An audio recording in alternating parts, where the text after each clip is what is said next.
안녕하세요. 짤딱갑TV의 명품 PD 한PD입니다. 자, 요즘 정가가 매우 시끄러워요. 윤석열 당선인이 취임하는 날까지 청와대를 비우고 국민에게 공개하고 대통령 집무실을 이제 용산으로 옮기겠다고 해서 지금 여야가 난리가 나왔어요. 저는 이제 앞으로도 유튜브를 제작을 하는 데 있어서 제 방향은 저는 뭐 정치적인 색깔을 절대 두지는 않아요. 그러나 여든 야든 좋은 것은 좋다고 그러고 나쁜 것은 나쁘다고 그러고 그런 제작 방향이니까 너는 좌파니 우파니 그런 색안경을 끼시고 제 방송을 보실 필요는 없고 한 사람의 국민으로서 어떤 그 좋은 것은 좋다고 그러고 나쁜 것은 나쁘다고 그러고 그런 방향으로 제작을 할 것이니까 참고를 하시면 될 것 같아요. 윤석열 후보든 이재명 후보든 대통령 선거에 나왔을 때 두 분 다 훌륭한 분이라고 저는 생각을 해요. 훌륭한 분이고 어떻게 보면 어떤 대한민국의 두 분 다 큰 자산이다라고 생각을 해요.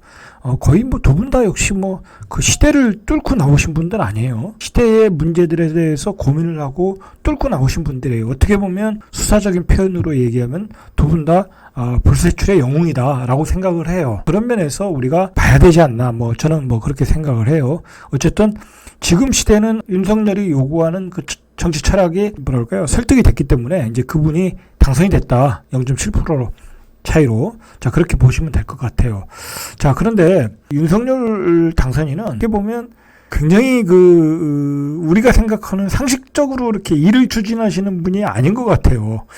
그런 면에서 보면 굉장히 비약적이라고 할까요? 이 생각의 비약이 뛰어나신 분이다. 좋게 얘기하면 그런 것 같아요.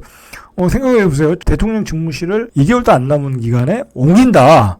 야, 그거 사실 쉬운 거 아니거든요. 아무리 대통령 당선이라고 해도 예산의 문제도 있고, 야당의 눈치도 봐야 되고, 그리고 지금 청와대도 예를 들어 임기가 5월 10일부터 시작이잖아요. 그러면 5월 10일까지 나가라는 얘기잖아요. 그러면 그 전에 또 5월 10일 날 국민들에게 공개하겠다고 하니까 그 전에 다 비워줘야 되는 거예요. 야, 이거 쉽지 않은데 굉장히 파격적인 분이다라고 저는 이렇게 생각을 해요.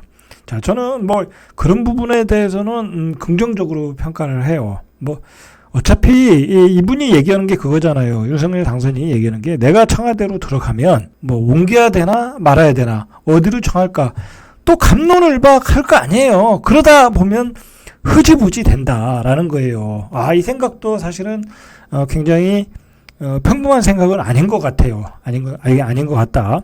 그런 점도 생각을 해야 될 것 같아요. 자, 윤석열 후보가 당선인이 얘기하는 게 이 공간의 문제예요. 이 공간은 사람의 의식을 지배한다. 대통령은 구중궁궐과 같은 청와대에서 고립되고 소수의 참모진들이 거대한 권력을 가지는 구조가 모든 정권에서 반복됐다라는 거예요. 그래서 그 공간에 들어가면 또 나도 그렇게 침몰될 수 있다. 자, 그렇기 때문에 대통령이 되기 전에 나는 집무실을 마련하겠다라는. 제가 조금 높이 평가하는 것은 뭐냐면 공간은 사람의 의식을 지배한다. 이런 거 볼 때는 제가 이런 표현을 하면 반대파에서는 싫어하겠지만 이 윤석열 당선인이 깊이가 있다고 해야 될까요? 어떤 철학적 사유 그런 게 있으신 분 같아요. 깊이가 있다. 이분이 얘기하는 게 뭐냐면 권력의 공간을 버려야 된다. 자, 탈권위의 공간을 마련하겠다라는 거예요. 자, 저는 이게 이런 청와대의 공간을 권력의 공간이라고 규정을 한 게 저는 그런 것 같아요. 이분도 역시 청와대에 들락날락 했을 거 아니에요. 예전에 박근혜 정부 때부터. 그러면서 그때부터 또 문제가 됐던 거고. 자, 이 청와대 참모진이 얼마나 심각한 문제를 야기하는지 지켜봤다라는 거예요. 자, 우리가 이 청와대 참모가 사실 지금까지 권력 구조를 보면 청와대 참모진이 장관보다 더 셌어요, 분명히. 문재인 정부에서도 외교부 장관, 그 다음에 외교안보 수석인가요?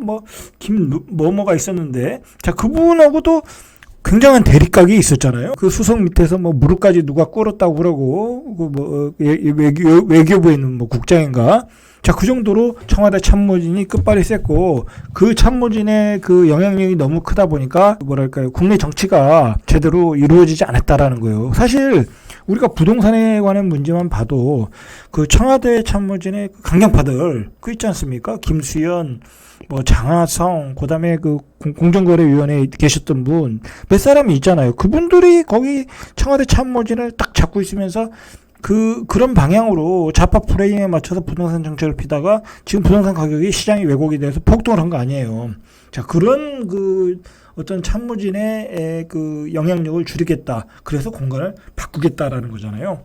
저는 분명히 윤석열 당선인이 만약에 이제 용산으로 옮겨도 어차피 용산으로 옮겨도 하나의 또 건물이 만들어지는 거잖아요. 자, 거기도 권력의 공간이 될 수가 있어요. 똑같이 청와대 참모진은 수석 제도를 가고, 물론 이제 그 수석 제도는 없어진다고 그래요. 자, 그러나 어떤 청와대의 어떤 영향력을 줄이고 실무진의 이야기들을 귀담아 듣고 그것을 소통할 수 있는 정치 시스템, 자, 그런 것들로 만들어지길 기대를 합니다. 자, 그렇게 돼야 돼요. 안 그러면 그 재앙적 대통령 밑에 그 가신들, 이게 사실 조선시대 구조잖아요. 조선시대. 이것을 타파하겠다라는 게 윤석열 당선인의 어떤 의지 같아요. 저는 그런 의지에 대해서는 박수를 보낸다. 자, 그러나 그게 지켜지는지 안 지켜지는지는 우리 국민들은 지켜봐야 된다. 만약에 용산으로 옮겼는데 또 재앙적 대통령 구조가 된다든지, 자, 그러면 그때는 문제를 삼아야 된다는 거예요. 자, 어쨌든 윤석열 당선인은 그 기존의 공간은, 청와대는 권력의 공간이었다라는 거예요. 자, 일단은 우리가 부동산적인 입장에서 용산이 어떻게 변할 것인가, 이 청와대가 옮겨옴으로써, 자, 우리가 또 부동산 하는 사람들이니까 일단 그런 시각에서 좀 봐야 되겠죠. 제 개인적인 얘기로는, 개인적인 견해로는 용산 전체는 호재다. 제가 전 시간에서도 얘기했지만 용산에서 제가 초등학교, 중학교, 고등학교까지 다녔어요. 거의 저희 성장 과정이 거기서 다 이루어졌기 때문에 용산은 너무나 잘 알아요. 너무나 잘 아는데 용산 자체가 원석이 좋은 지역이에요. 어떻게 보면 강남에서 압구정동 같은 위치예요. 강북에서 가장 강남, 가깝잖아요. 한강에. 강남 같은 위치예요. 그렇기 때문에 원석이 좋은 위치다. 그 다음에 그 종로, 을지로도 가깝잖아요. 그리고 또 강남도 가깝고, 이만큼 좋은 입지가 없다라는 거, 없다. 그런데다가 청와대가 온다. 그리고 용산은 굉장히 아직도 낙후된 지역이 많아요.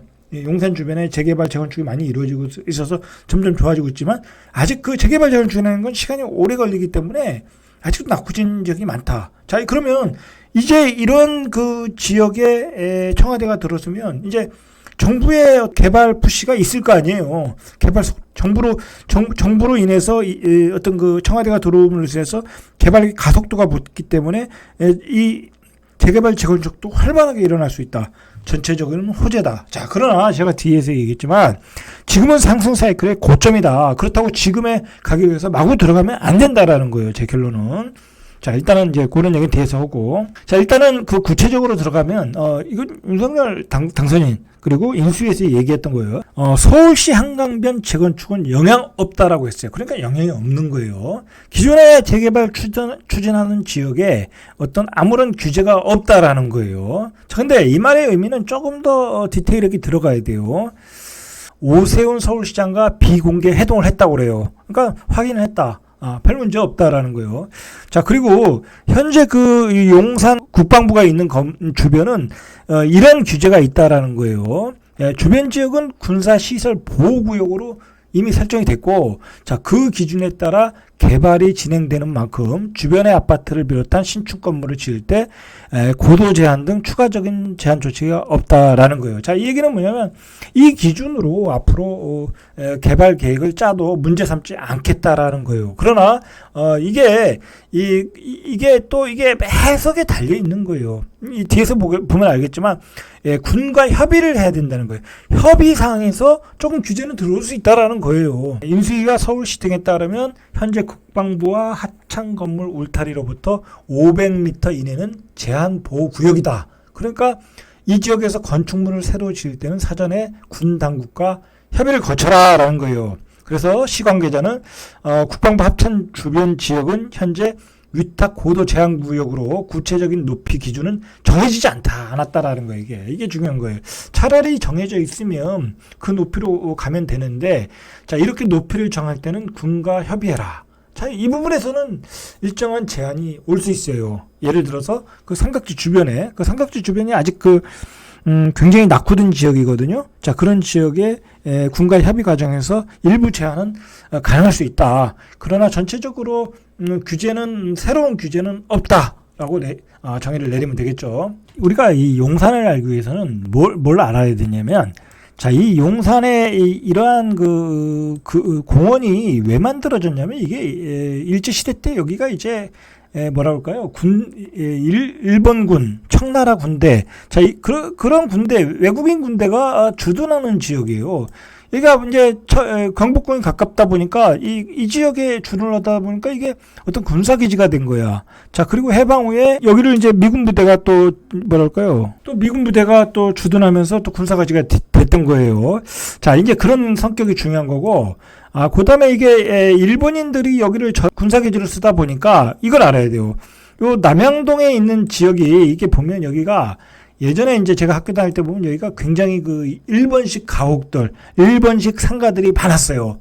자, 보시면 이게 바둑판처럼 잘 정리가 됐잖아요. 이게 일제시대 때 만들어진 거예요. 이게 일제시대 때. 예? 일본인들이 당연히 여기서 이제 일본인들이 주거를 하고 상권이 만들어졌겠죠. 이게 그런 지역이에요, 이게. 자, 그러나 이 개발이 잘 안 됐어요, 이게. 아직도 개발이 잘 안 됐어요. 땅값도 비싸고. 예를 들어서, 여기가 이제 일본인의 기지가 있다 보니까 이 후암동 같은 데가 여기가 일본인 적산 가옥이라는 건, 그죠? 일본인들 가옥들이 또 많았어요. 여기 산 밑이니까 또 살기도 좋잖아요. 그죠? 서울역도 가깝고. 일본인들의 가옥이 많았다. 여기 보면은 이제 옛날에 이토 히로부미의 별장도 있어요. 아직도 있어요. 그 게스트하우스로 쓰고 있더라고요. 여기네요. 지월장이라는 데가 이렇게 숲으로 돼 있는데, 자, 이게 이토 히로부미 별장이에요. 여기에 이제 일본식 가옥들이 많았고, 그래서 이제 제가 여기 이제 학교를 다닐 때, 용산고등학교 다닐 때, 여기에 그 방송국들이 드라마 촬영으로 많이 왔었어요. 일본식 가옥들이 있으니까, 그 일제시대를 배경으로 하는.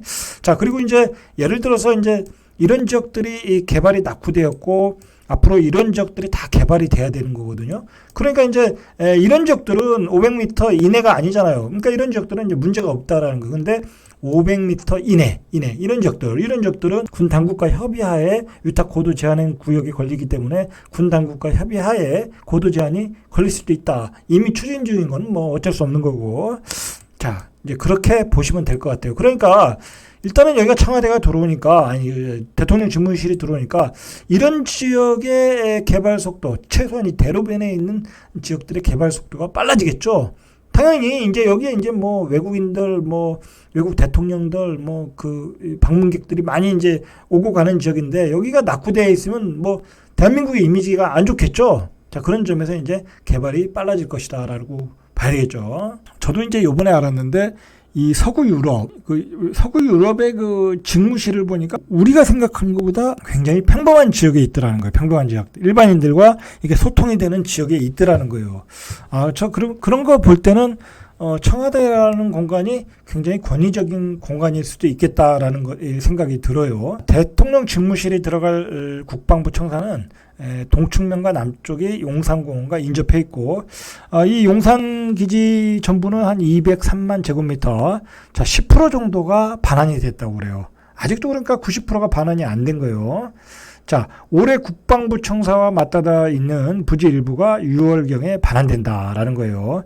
자, 반환되는 대로 용산공원을 조성해서 국민에게 개방하고 어떤 소통의 공간으로 활용하겠다라는 게 당선인의 의지 같아요. 자, 이 용산이 개발되기 자, 여기를 특별계획구역으로 정했어요. 자, 어디를 특별계획구역으로 정했냐면, 자, 이 용산역 앞에 이제 이 대로변이 있지 않습니까? 이 대로변으로 가면, 이게 쭉 가면 서울역이 나오는 거예요. 자, 서울역에서 쭉 가면, 광화문이 나오는 거예요. 이 직선도로가. 자, 이게, 이 용산역까지 그 도로가 대동맥 같은 도로예요. 예전에 이제 강남이 없을 때, 이게 그렇지 않습니까? 이게 어떤 강북의 중심이잖아요. 그래서 이 도로가 굉장히 넓어요. 넓다. 자, 그런데 외국에서 오는 방문객들이 지나다니는 길일 수 있거든요. 근데 여기가 굉장히 낙후가 돼 있었어요. 그러니까 당연히 여기는 좀 특별계획구역으로 정해서 개발을 해야 되겠다. 그래서 용적률을 굉장히 기존보다 굉장히 높여줬어요. 높여주면서 여기에 개발의 속도가 붙었어요. 그러다가 용산공원도 반환하겠다. 그러니까 입지도 좋고 특별계획구역으로 용적률도 올려주고 공원도 들어주고 그러면서 제2의 강남이 된다라고 했던 거예요. 제2의 강남. 그렇게 해서 이제 개발의 속도가 붙었다는 거죠. 자, 이제 이렇게 그 대통령 집무실이 들어온다고 하니까 바로 이제 그런 특별계획 도로에 있는 그 주변은 당연히 개발 속도가 빨라지겠죠. 그래서 삼각지 용산동 일대 대로변 개발 속도는 빨라질 것이고, 이미 아파트촌이 형성된 이천동 일대의 대통령실 이전으로 용산공을 개발 이 속도를 내면 주거 여건이 당연히 이제 개선이 될 것이고요. 자, 그리고 그 바로 앞에 그 대통령 집무실 옆에 삼각맨션이라는 게 있어요. 지금 재건축 정비 사업을 하고 있는데, 자, 이것도 이제 준주거 지역으로 기본 계획이 수립되어 있으니까 이것도 35층으로 이제 개발이 된다고 그래요. 그러니까 개발 속도가 전체적으로 빨라진다. 자, 그러면 정리를 해보면 이제 대통령 집무실에 들어오면 이제 어떤 것들이 개발이 가속도가 붙을 건가 우리가 봐야 되겠죠. 일단은 그 용산 1호선, 용산부터 남영역까지가 이게 뭐랄까 지상으로 되어 있잖아요. 이걸 지하화하는 게 어떻겠냐 그런 얘기가 많이 나왔죠. 이제 이것도 가능성이 있는 얘기예요. 이제는 가능성이 있는 거고. 이 한남동부터 서빙고, 이천 용산역에 이르는 지상철 구간도 역시 도로 단절이 심해서 철도 지하화가 수건 사업이었는데 이것도 가능해질 수 있다라는 거예요. 이 용산은 보면 주변에 그 옛날 철도가 많아서 도로가 단절되는 게 많아요. 이게 철도잖아요. 이게 이렇게 되니까 이쪽 지역과 이쪽 지역이 단절이, 그러니까 이게 발전이 없는 거예요. 발전이 없었던 거예요, 이게. 자, 이런 것들을 지하화시켜서 이렇게 뭐랄까요? 지상으로 다닐 수가 있다고 한다면은 어떤 이 지역은 엄청나게 좋아진다고 봐야 되겠죠. 자, 그 다음에 여기도 마찬가지고. 이제 대통령이 이 직무실이 생기면, 자, 이쪽 도로가 굉장히 좁아요. 왕복 4차선밖에 안 되기 때문에 굉장히 그 시간이, 출퇴근 시간에 교통 차단하면 과부하가 걸린다. 그래가지고 얘기하는 게 이쪽으로 다니도록 유도하겠다라는 거. 이쪽 도로가 굉장히 넓거든요. 굉장히 넓어요. 보면은 뭐 거의 왕복 8차선이에요. 자, 이쪽 도로 다닌다고 그래요. 그런데 문제는 뭐냐면 여기도 마찬가지로 기존에 철도가 있어요. 철도가 이렇게 서빙고에서 이런 것 때문에 이제 단절된 감이 있으니까 이런 것도 지하화할 수 있다라는 얘기를 하는 거예요. 자, 그런 점들로 인해서 좋아진다라고 보시면 되겠죠. 철도청 부지, 여기는 뭐 대규모의 개발 계획이 있는 데잖아요.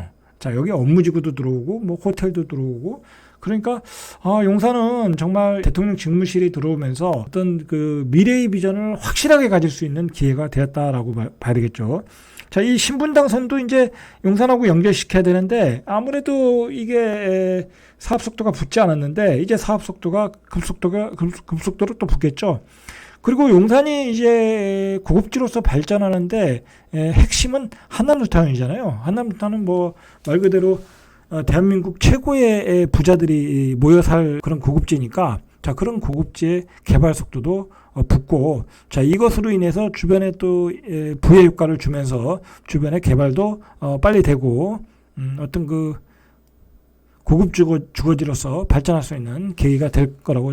자, 이게 이런 그 주변 인프라들이 좋아지면 뭐 공원이 들어오고 철도가 지하화되고 대로변에 또 정비가 되고, 자, 그러면 그 용산은 거의 다가 재개발, 재건축 지역이에요. 뭐 원효로, 청파동, 용문동, 그다음에 뭐 한남 뉴타운. 그 재개발이라는 게 잘 추진이 또 안 되거든요. 사업성 때문에. 자, 근데 사업성이 탄력을 받을 것이다. 자, 그러니까 천지개발 된다라는 얘기예요. 자, 그러나 그렇다면 지금 뭐 용산에 들어가서 또 집을 사야 되느냐? 자, 그렇게 생각하시는데 이미 용산은 비싸다.